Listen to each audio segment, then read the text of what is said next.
Hi everybody, this is part one of a two-part video about something happening in the US that could have a surprising effect on Canadian mortgage rates and ultimately the housing market. Now, many of us have already heard the news. The US just crossed the $40 trillion mark in national debt. Now we're sitting here in Canada and you could be thinking, well, what does that really have to do with me? And the answer is possibly quite a bit.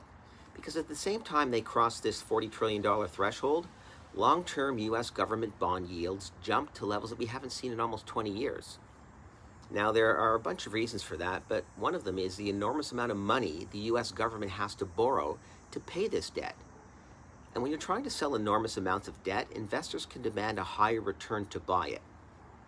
Now, here's where Canada comes in, and I'm stating the obvious.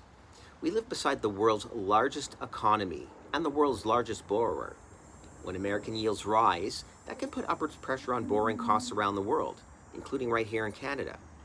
And here in Canada, we have to sell bonds too, and those bonds are competing for investment dollars in a global market. So when US yields move higher, that puts upward pressure on Canadian bond yields as well. And Canadian bond yields are a major influence on our fixed mortgage rates.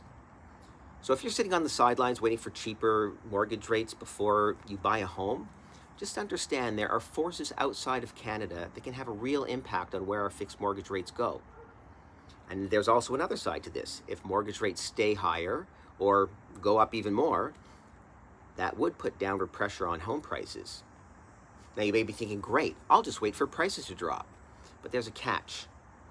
The question is, how much would home prices actually have to fall to make up for these higher mortgage rates? And that's what I'm going to talk about in part two. And the numbers, they may surprise you.